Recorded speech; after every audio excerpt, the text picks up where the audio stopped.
இங்க வந்து எல்லாருக்கும் ஒரு மன்மத வணக்கத்தை சொல்லிடுவோம். மன்மத வணக்கங்க. அனைவருக்கும் மன்மத வணக்கம். சரி தம்பி, ஒரு சந்தேகம் நான் உன்னை கேட்கணும்னு நினைச்சிட்டே இருந்தேன். அப்படி போன மாசம் கரண்ட் பில் எவ்வளவு வந்துச்சு? ஐயோ அது நான் பாத்துறீங்க. ஐயோ ஆனா இந்த ஏசி டியூப்லைட் ஃபேனுக்கு எல்லாத்தையும் நிறுத்து. என்னாச்சு, ஏன் பதட்டப்படுற? ஐயோ ஆனா அதை ஏன்னா கேக்குறீங்க? போன மாசம் கரண்ட் பில் எவ்வளவு வந்தது? எவ்வளவு வந்தது? அதை நானும் கேக்குறேன். 40,412 ரூபா வந்து போச்சுண்ணா. என்னது 40,412? ஆமா அதான் வந்தது. சரி சரி சரி சரி. என்ன செய்வீங்க? சரிப்பா, ஒண்ணும் இல்ல. கேலி பண்றீங்களா? நகல் பண்றீங்களா? என்ன என்னோட டோன் இதுதான், என்னோட யூனிக் இதுதான். நான் இப்படிதான் பேசுவேன். இருந்தா பாருங்க, இல்லைன்னா கிளம்புங்க. ஆமாப்பா, உங்களோட மொழி வந்து அன்பு மொழி, என்னென்ன மொழி சொன்னீங்க. ஆனா தாய்மொழியை தடுமாறுது உங்ககிட்ட. நீங்க எல்லா மொழியும் பேசுறீங்க, தாய்மொழி தடுமாறுது. அசிங்கப்படுத்துறீங்க மறுபடியும். என் யூனிக்கே இதாங்க, திரும்ப திரும்ப அதே கேக்குறீங்க. நானா சொல்லல, நீங்களா தான். நானா சொல்லல, நீங்களாவே. நான் நம்ம அசிங்கப்படுத்துறீங்க. ஐயா ரொம்ப டென்ஷன் ஆகுது ஐயா, மயக்கம் வருது ஐயா. தண்ணி கொஞ்சம் கொடுங்க ஐயா. ஐயா தண்ணி கொஞ்சம் கொடுங்க ஐயா. என்னடா இது, தமிழ்நாட்டுல அவ்வளவு தண்ணி வேணும் தண்ணி வேணும் தடுமாறுறாங்க. தண்ணி கிடைக்க மாட்டேது. உனக்கு மட்டும் கேட்ட உடனே கிடைக்குது.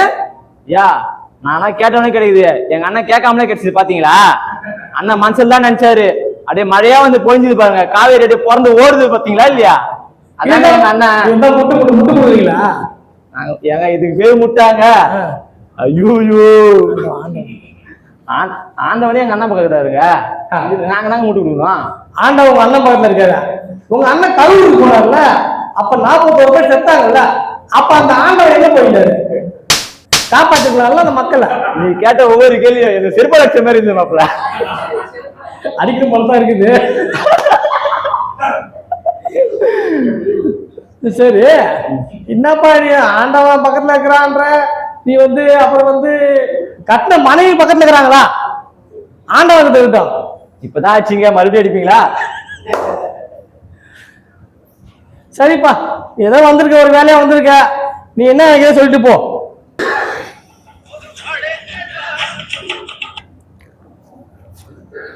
ஹலோ, அப்படிங்களா? சரி, நான் என்ன பண்றதுன்னே தெரியல. சரி பார்ப்போம். என்னச்சு நல்லா தான் பேசுறீங்க, சோகமாகறீங்க? அதான் ஒன்றும் இல்லைப்பா, என் பையனுக்கு வந்து பொண்ணு பார்க்குறோம், பொண்ணே கிடைக்க மாட்டேது. என்னண்ணா சொல்றீங்க? உங்க பையன் டாக்டர் படிச்சிருக்காரு, நல்லா சம்பாதிக்கிறாரு, அவருக்கு பொண்ணு கிடைக்கலையா? டாக்டர்ன்ற வயசாகி போச்சுன்னு பொண்ணு தர மாட்டாங்க. வயசாகி போச்சா? என்னண்ணா சொல்றீங்க? ஆமா, 17 வயசுல 12 முடிச்சான். 5 வருஷம் டாக்டர் படிச்சா கூட 17, 18, 19 அந்த கணக்கு ஏதோ ஒண்ணு. 22 வயசுல முடிச்சு நான் சொல்றேன். சொல்லு, நம்ம அந்த அளவுக்கு படிக்கல. உங்க பையன் 12வது 17 வயசுல முடிச்சிருப்பாரு. ஆமா, அப்புறம் காலேஜ் வந்து மெடிக்கல் செட் MBBS படிக்க போனா அது 5 வருஷம். பண்ணாக்க 17 இருந்து 18, 19, 20, 21, 22 22 வயசுல MBBS முடிச்சிருவாரு. ஆமா, முடிச்சிட்டு இன்னும் 2 வருஷம் வேலை செய்யறாரு. ஆமா, அப்படி இப்படின்னு பார்த்தா கூட 25 வயசுல கல்யாணம் பண்ணிடலாம். பண்ணிருக்கலாம் தான். பண்ற வயசு தானே கல்யாணம் பண்ற வயசு தானே. அதுதான் நீட்டுக்கு ஒண்ணு கொண்டு வந்தான். இவன் எக்ஸாம் எழுதுனா ஃபெயில் ஆனா, பாஸ் ஆனா மார்க் பத்தல, எழுதுனா இப்பதான் 5 வருஷம் கழிச்சு கிடைச்சிக்குது. அவனுக்கு டாக்டர் வேலை கிடைச்சிது. 5 வருஷத்துல வாழ்க்கை போயிடுச்சு. 5 வருஷமா வீணா போயிடுச்சு. இப்ப வயசாயிட்டுன்றாங்க. ஆனா நீங்க சொல்லும் போதுதான் எனக்கு ஒண்ணு தோணுதுண்ணா. இப்ப 12வது படிக்க வரைக்கும் ஒரு மார்க் வச்சு படிச்சுட்டு வரானே, அந்த மார்க்கை எடுத்துக்க மாட்டாங்க. அதுதானே. அதுக்கப்புறம் ஒரு என்ட்ரன்ஸ் எக்ஸாம் வைக்கிறாங்கண்ணா. அந்த என்ட்ரன்ஸ் எக்ஸாம் உடைய ஒரு விதி எப்படி இருக்கணும்னா, அது வந்து அவருடைய ஒரு எலிஜிபிலிட்டி தான். அப்ப அவர் அதுல பாஸ் ஆனா மட்டும் போதும். அவருடைய மார்க் நாங்க 12th எடுத்துக்கணும் வச்சிருந்தாக்க அது ஓரளவுக்கு நியாயமா இருக்கும். நம்ம நீட்டே வேணும்னு தான் சொல்றோம், இருந்தாலும் அது ஓரளவுக்கு நியாயமா இருக்கும். ஆனா இவங்க என்ன பண்றாங்க, நீ 12th மார்க் முக்கியமே கிடையாது, நீ நீட்ல எடுத்தாதான் மார்க், நீ நீட்ல எடுக்கிற மார்க் வச்சா நான் உனக்கு சீட்டு கொடுப்பேன்னு சொல்றாங்கண்ணா. இதுல எங்க அண்ணன் மேலே எனக்கு ஒரு கோவம் இருக்குண்ணா. பரவாயில்ல, நான் திடீர்னு அண்ணினா இருப்பேன், திடீர்னு அம்பியா இருப்பேன். அது மாதிரி என்னுடைய மனசு. நீங்க அதை ஏத்துக்கோங்க.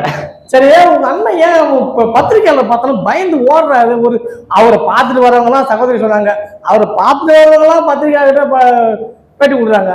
இவர் ஏன் ஓடுறாரு? எங்க அண்ணன் எம்ஜிஆர் மாதிரிண்ணே. நெஞ்சம் உண்டு, நேர்மை உண்டு, ஓடு ராஜா, நேரம் வரும் காத்திருந்து பாரு ராஜா, அந்த மாதிரியா? அந்த மாதிரி இல்ல. கை இருக்குது, காலு இருக்குது, பாரு ராஜா, பத்திரிகையாளரை நீயும் பார்த்தா ஓடு ராஜா, ஓடிலே இருப்பாரு, அப்படியே ஓடிலே இருப்பாரு. ஆனா அந்த மாதிரி சரி, ஒரு ஒரு போதை பழக்கம் நடக்குது. ஆமா. இப்போ வந்து ஒரு தம்பி வந்து அந்த பழக்கத்தை அங்க நடக்குதுங்க, அந்த குற்ற பின்னணி நடக்குதுங்கன்னு சொல்லி விடுறாரு. அதுக்கு வந்து அரசு என்ன பண்ணும்? என்ன பொதுவா என்ன நடக்கும்? அவரை வந்து பாராட்டுவாங்க, அவருக்கு வந்து முடிஞ்ச சன்மானம் ஏதாவது கொடுப்பாங்க. இது மாதிரி ஒரு அதெல்லாம் கிடைக்கும். அதெல்லாம் அந்த காலம். இப்ப வந்து அடி, ஐயோ போதை, ஐயோ மீறி போனா கொலை. ஐயோ ஆமா, இப்பெல்லாம் நீ அந்த போதை அங்க நடக்குது நடக்குன்னு சொன்னீங்கன்னா நீ வந்து உன் உயிருக்கு உத்தரவாதம் கிடையாது. என்ன சொல்றீங்க? அதுதான் கள நிலவரம் சொல்லுது, நான் சொல்லல. கள நிலவரம் அதான் சொல்லுது. நல்ல வேலை, நான் கூட எங்க ஊர்ல ஒரு விஷயத்த கோத்து விடலாம் பார்த்தேன், போட்டுருவாங்க போல. சரி, உங்க அண்ணனை பத்தி இப்படி ஏதாவது பேசுறியா? உங்க அண்ணன் வந்து அரசியல் வரதுக்கு முன்னாடி என்ன இருந்தாரு? எங்க அண்ணன் கெரியரோட உச்சம். இப்ப டிஃபன் கேரியர் தான் மிச்சம். சரி, அப்பப்ப கரண்ட் கட் ஆகுது, அதுக்கு என்னதான் காரணம்? அதுக்கு தான் ஃபீஸ் கேட்க காரணமா வச்சோம்.